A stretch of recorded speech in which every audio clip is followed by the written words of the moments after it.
எல்லோருக்கும் என் வணக்கம். இந்த பள்ளி விழாவிற்கு தலைமை தாங்கக்கூடிய அரியதொரு வாய்ப்பு கிடைத்ததற்காக நான் மகிழ்ச்சி அடைகிறேன். மாணவி கீதாவை எவ்வளவு பாராட்டினாலும் தகும். சுருங்க சொன்னால் எதிர்காலத்தில் அவர் ஒரு மிகச்சிறந்த பாடகியாக திகழ்வார். இந்த நேரத்திலே ஒரு அன்பான வேண்டுகோள். எங்கள் நீலகிரி மாவட்டத்திலே கீதாவை போல் பாடுவதற்கு யாருமே கிடையாது. எனவே அடுத்த வாரம் எங்களது பள்ளியிலே நடைபெறக்கூடிய ஆண்டு விழாவிலே கீதா பங்கேற்று பாடி சிறப்பித்தால் எங்களுக்கும் பெருமை, உங்களுக்கும் பெருமை. கீதா, உன் மனசுல நீ ஒரு பெரிய பாடகியா நினைச்சிருக்கலாம். ஆனா உன்னை விட நல்லா பாடுறவங்க நிறைய பேர் இந்த ஊர்ல இருக்காங்க.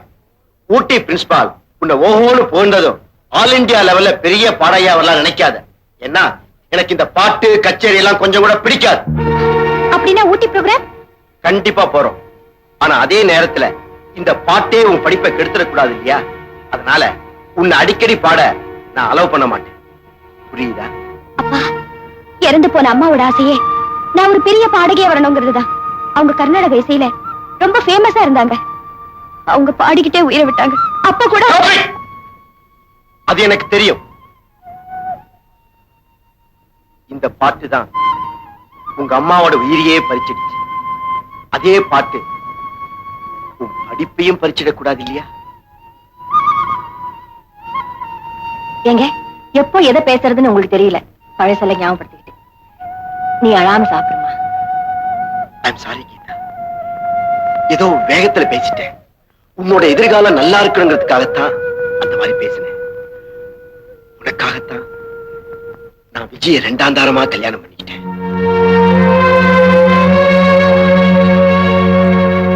விஜய், விஜய், இப்ப உனக்கு என்னாச்சு?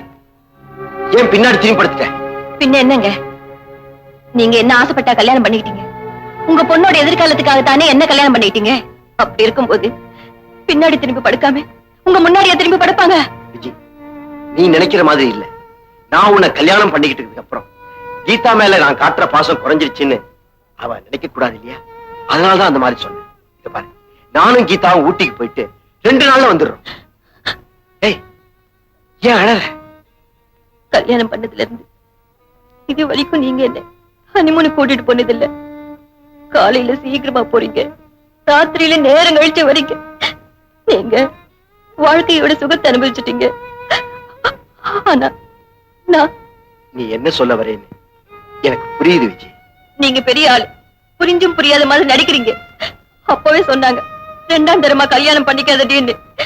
என் மேல ஆசை வச்ச முறமாவனை விட்டுட்டு உங்க மேல ஆசைப்பட்டு கல்யாணம் பண்ணிக்கிட்டதுக்கு இதுவும் வேணும், இன்னமும் வேணும். விஜய், இந்த வயசுல நான் உன்னோட ஹனிமூனுக்கு போனேன்.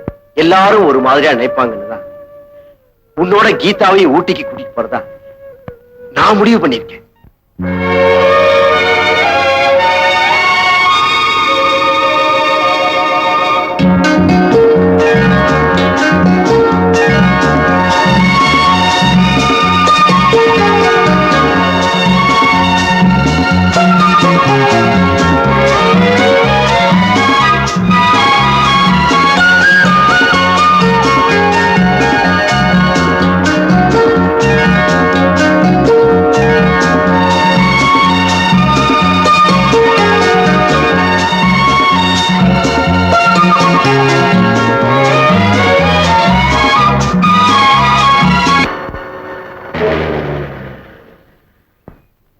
என்னப்பாச்சு?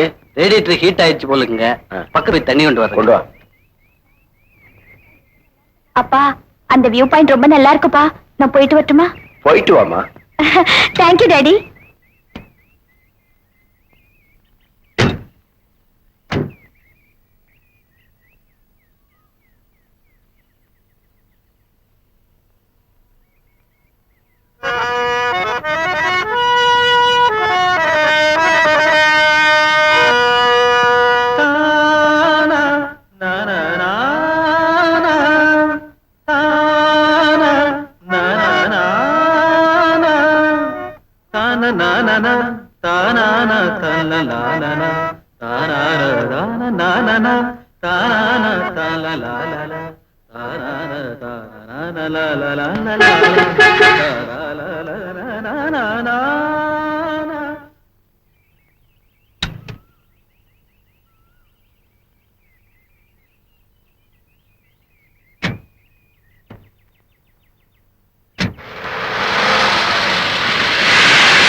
வந்தது உன் பாடல் என்னை வென்றது உயிரோடு உள்ளம் சென்றது காணாமல் தள்ளி நின்று தத்தளிக்கும் ஆவி ஓடோடி வந்தாள் தேவி ஒரு அதில்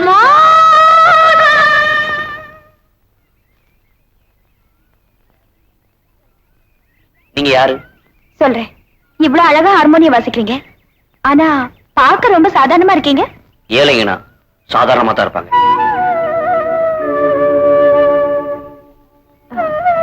நான் கேட்டது தப்பா இருந்தா என்ன மன்னிச்சிருங்க. மன்னிப்பா? நானா? நீங்க யாரோ நான் யாரோ? யாரா இருந்தா என்னங்க, உங்க ராகம் தான் என்னை இங்க இழுத்துட்டு வந்துருச்சு. உங்க இசையும் ராகமும் என் மனசு தொட்டுடுச்சு. பாடகியாலன்னா உங்க அனுமதி இல்லாமலேயே உங்க ராகத்துக்கு பல்லவி பாடிட்டேன். ஏன் சிரிக்கிறீங்க? என்ன எல்லாரும் பைத்தியக்காரங்க தான் சொல்லுவாங்க, நீங்க ஒருத்தர் தான் என்ன பாராட்டுறீங்க.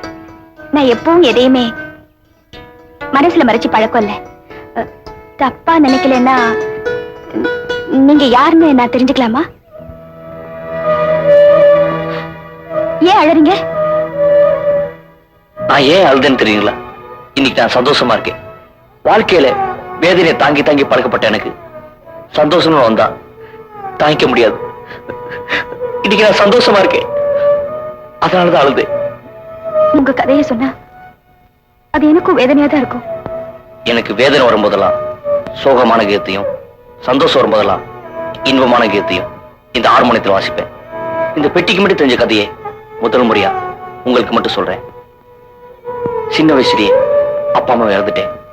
தாத்தா தான் அப்பா சனத்துல வளர்த்தாரு. அவர் நான் அப்பாடம் தான் கூப்பிடுவேன். அவர் பேர் சிதம்பரம். உள்ளம் ஊருகுதையா,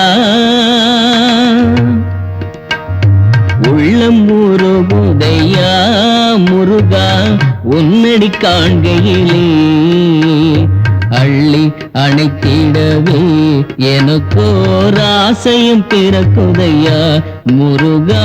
உள்ளம் ஊருகுதையா முருகா உன்னடி காண்கையிலே.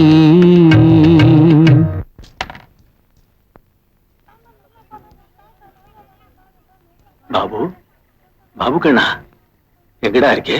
இங்கதான் இருக்கேப்பா.